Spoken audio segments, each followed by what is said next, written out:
आज रोजी या धरणामध्ये वरील पाणलोट क्षेत्रामधून 5000 क्युसेस प्रति वेगाने पाणी या धरणामध्ये येत असून या धरणाची आजची ही पाणी साठवण क्षमता ही 80%च्या आसपास आहे। ही पाणी पातळी नोंद केल्याचं फलक आहे। वरील पाणलोट क्षेत्रामध्ये सध्या पाऊस बंद असल्यामुळे मागील 8 दिवसापासून हा पाणीसाठा हा स्थिर आहे, 80%वरच आहे। आणि जो फ्लो 5000 क्युसेस येत आहे तो फ्लो हा या धरणाच्या डाव्या व उजव्या कालव्यामधून हा फ्लो सोडला जात आहे खाली। त्यामुळे ही पाणी पातळी ही एकदम सध्याला स्थिर आहे। जर या पाणलोट क्षेत्रामध्ये ह्या 8-10 दिवसामध्ये जर पाऊस जर पडला तर निश्चित या डॅममधून 15 ऑगस्टच्या आतमध्ये आपल्याला ह्याची 100% हे डॅम भरले जाईल आणि त्यातून मग 15 ऑगस्टच्या आतमध्ये हा पाण्याचा विसर्ग हा केला जाईल।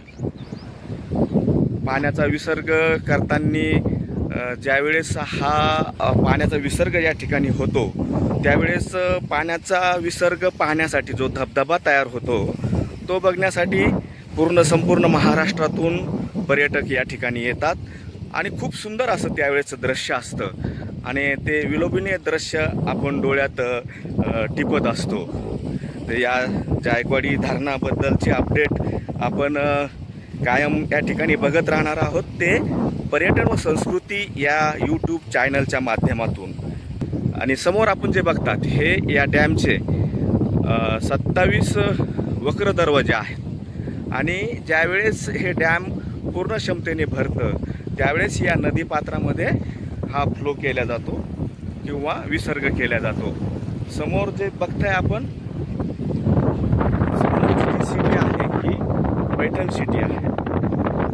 पैठण म्हणजे नाथांचं, संत एकनाथांचं कर्मभूमी, जन्मभूमी कर्मभूमी ही संत एकनाथांची आहे। तसेच या पैठणमध्ये संत ज्ञानेश्वर या नावाने जगप्रसिद्ध असं उद्यान देखील आहे। ते सध्याला आपण प्राथमिक स्तरामध्ये त्याच्यामध्ये संगीत कारंज्याच्या माध्यमातून हे चालू करण्यात आलेलं आहे। कोविडच्या वेळेस या थोडंसं याच्याकडे दुर्लक्ष झालं या उद्यानाकडे, परंतु सध्याला आता ते संगीत कारंज्याच्या माध्यमातून प्राथमिक स्वरूपामध्ये ते चालू आहे। तसेच पैठणची पैठणी ही जगप्रसिद्ध आहे आणि ही राजा महाराजापासून या पैठणला पैठणीचं एक वैभव आहे। तसेच शालिवान राजा या ठिकाणी होऊन गेलेला आहे आणि मराठीतील शालिवानाची गणना जी आहे ती या पैठणमधूनच झालेली आहे। तसेच पैठणपासून साधारण 11 किलोमीटर अंतरावर आपेगाव हे संत ज्ञानेश्वर महाराज व त्यांची भावंड यांचं जन्मस्थळ आहे। पैठणची खूप अशी विशेषता आहे। या पैठणला पर्यटक आता मोठ्या संख्येने या धरणाच्या माध्यमातून, संत एकनाथ महाराजांच्या माध्यमातून, संत ज्ञानेश्वर उद्यानाच्या माध्यमातून, संत ज्ञानेश्वर महाराज आपेगाव जन्मस्थळाच्या माध्यमातून असंख्य पर्यटक या ठिकाणी आता सध्याला यायला सुरुवात झालेली आहे। आणि आता संभाजीनगर ते पैठण ही कनेक्टिव्हिटी चौपदरीकरणाच्या माध्यमातून चांगल्या प्रकारे झाल्यामुळे व या ठिकाणी चांगल्या प्रकारे आता दळणवळणाचे साधन उपलब्ध झाल्यामुळे पर्यटकांची संख्या दिवसेंदिवस वाढत आहे। प्रामुख्याने हा जो जायकवाडी प्रकल्प आहे या जायकवाडी प्रकल्पावर मोठ्या संख्येने पर्यटक या ठिकाणी गर्दी करत आहेत। बघा आपण सुंदर असं दृश्य हे पाण्याचं, जसा हा एक आपला मराठवाड्यातला एक समुद्रच म्हणावा लागेल, नाथसागर देखील याला संबोधलं जातं। आणि हा मराठवाडा आणि महाराष्ट्राला सुजलम सुफलम करणारा हा प्रकल्प आहे। हा प्रकल्प तत्कालीन आपले मुख्यमंत्री शंकररावजी चव्हाण साहेब यांच्या विशेष प्रयत्नातून तयार झालेला आहे।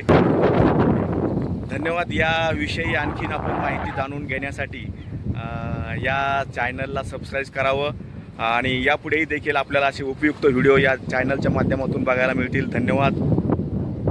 जय हिंद, जय महाराष्ट्र, जय पैठण।